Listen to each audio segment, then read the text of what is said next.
Hey you, let's talk about unions. Ba-da-da-da-da, this is bumper music that I don't have, and this is not a good thing to sing, no. Hi, I'm Get to the Roots Stef from the Get to the Roots Extras podcast and also Get to the Roots on Radio St. Pete. I want to talk to you today about unions. No, not labor unions, though those are involved in unionization. I'm not a Teamster, guys. Don't worry. I want to talk about the American Federation of Musicians of the United States and Canada. First, I'll tell you why I'm in it.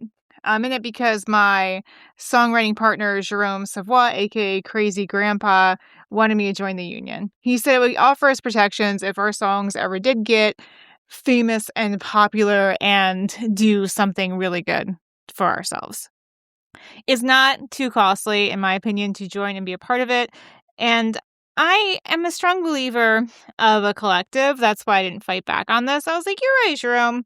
I'll join this union too. I have been in other ones in my life, not Teamsters, don't worry. And I may or may not be in another one now that I can't really talk about on the air because it's not something I'm allowed to talk about because I'm a secret agent. But unions on a whole, they do offer a lot of job security. They offer collective bargaining. They're like the voice of the people.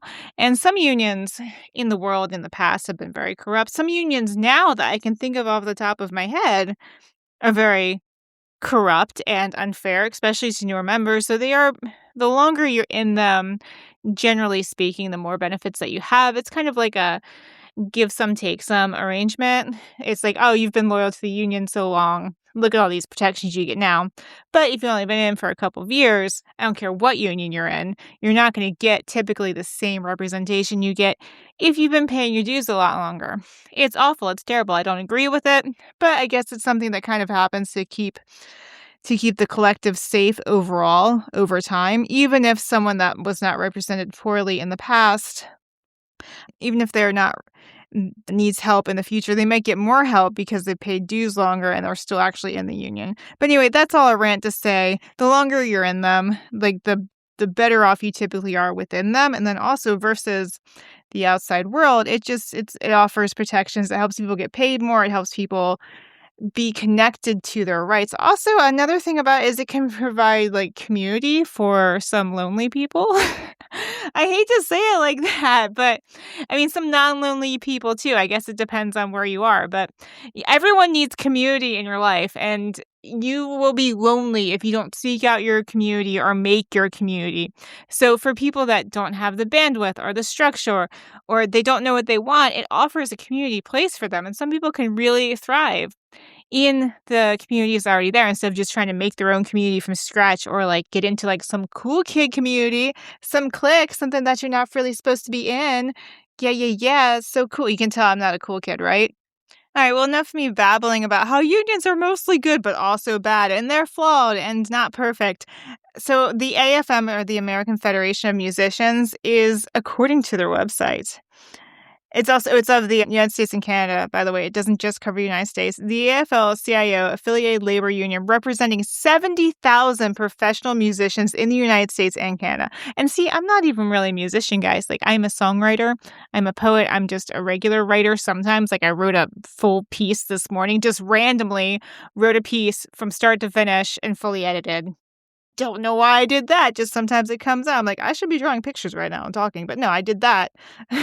Anyway, that's another tangent. Oh, the ADHD is strong today. Okay, so the AFM, which has its headquarters in New York City, is led by, oh God, please don't let me butcher this name, President Tino Gagliardi. Gagliardi? By President Tino, with a very lovely sounding, Italian sounding last name. I'm not being disrespectful. Please don't kick me out of the union. I think you're really good. I think being in a collective is important, and people can be involved in varying degrees. Anyway, so this union, it was founded in 1896, which is a really long time ago. I'm not sure when other unions may have been founded. In fact, let me pause real fast from reading the websites that I'm actually providing transformative content. And I'm going to go in Google here. I'm going to say, when were the Teamsters founded? Because that's the largest union, right? 1903. Okay, so similar. When were most unions in the USA founded? Most unions in the most significant unions emerged during two major periods. The late 19th century, which is the 1880s to 1900s, which that would be, the AFL, also the AFM. And then also there's more unions. Oh my God. So and then there's a New Deal era of unions in the 1930s. Very interesting. Not a lot of unions being founded right now. Interesting. So that's another reason that if you wanted to be part of it as a musician or songwriter, you could be in this to be part of an organization that's been around since before you were born. So like being part of, like, I guess, a country inside of a country, almost, to think about it that way, or a club inside your citizenship. A club that's not the Elks Club or the Lions Club or the Moose Lodge or the VFW, which you have to be a veteran in that club anyway. So there's, people need groups and communities, like outside of your neighborhood association or your garden group or your tennis club or your Discord server. Is that modern? Okay, so founded in 1896, the AFM is the largest organization in the world representing professional instrumental musicians playing in orchestras, bands, clubs, and theater, both on Broadway and on tour. Oh, I went to school with a gentleman that is now on Broadway. I went to school with another gentleman that's in Hollywood, and he's in movies and directs them. And I went to school with an opera singer, and I work with an opera singer. Crazy Grandpa sings the operas. So yeah, I wonder how many people that I've been affiliated with in the past are actually in this union. I don't know. I'm not going to find out. All right, so another thing that the AFM does is they send you materials every week, which is nice. And in the back are their auditions for people. There's auditions as well as, so job openings. So, you don't really do, like, you have to audition for things if it's like acting or artistic. It's a different type of application process. But it's nice to have the classifieds. I love this. I know a man locally that's in the union because he plays in the orchestra. And I know of another man that's in it because he's a conductor.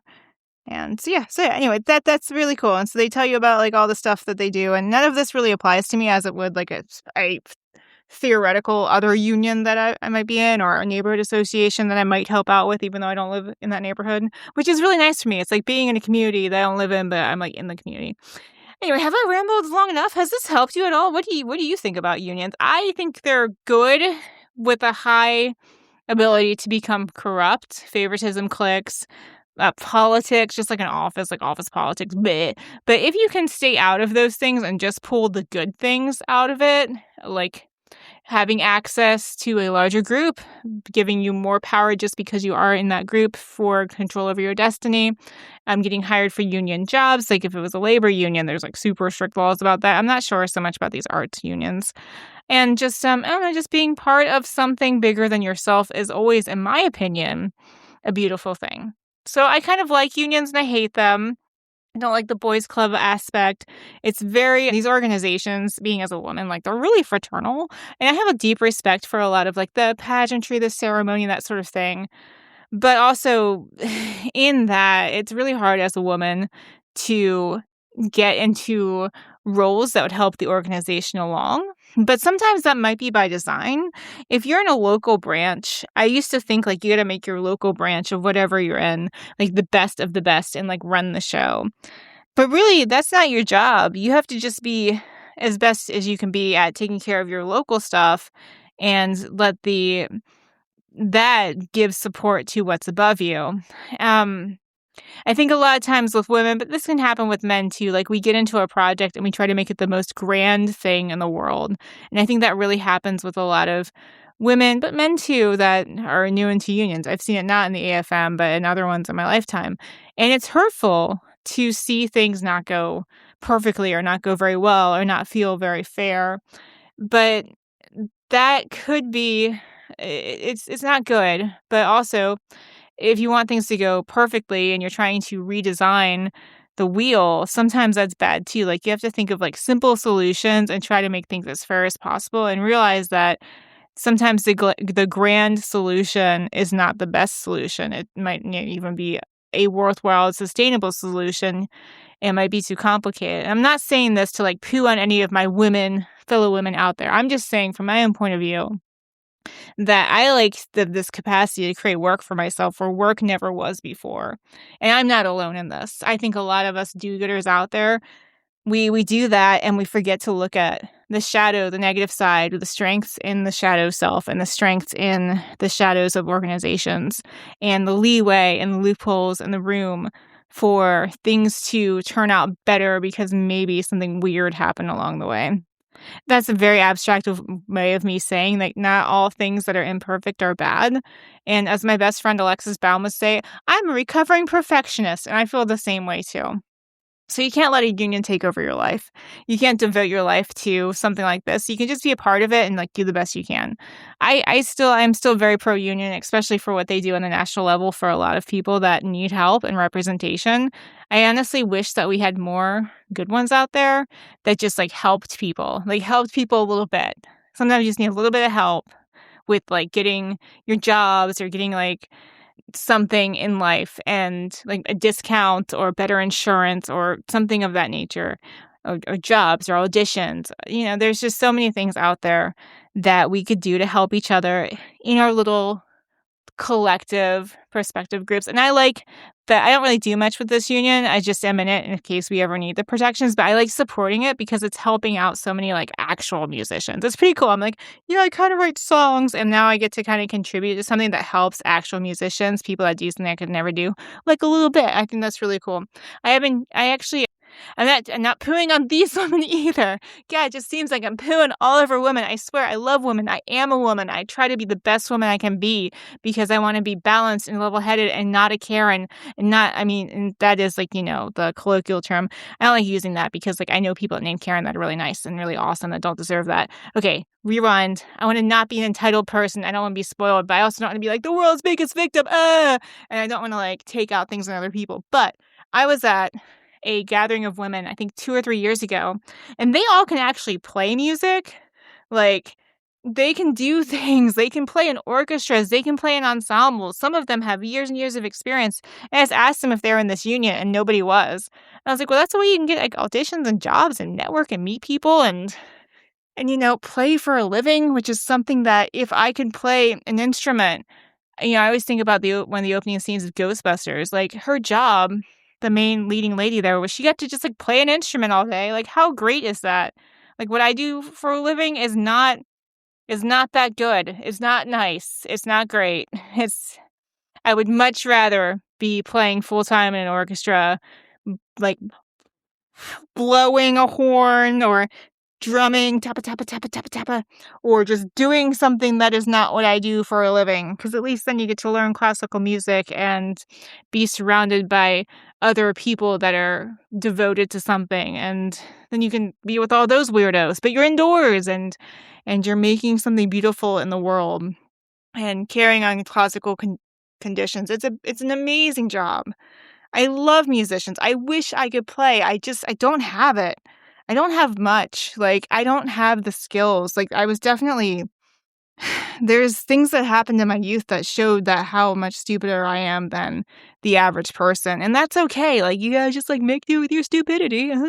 But to the people out there that can sing and play, it's just, it's amazing. And I sound like I'm just being a big old butt kisser. So now I went from pooing on women and pooing on men to butt kissing everyone. So isn't this going great? See how stupid I am? What are you doing? What are you doing with your life? Stop listening to me. Anyway, join the union, I guess, or don't, or join a union, or join a group, or a club, or a community.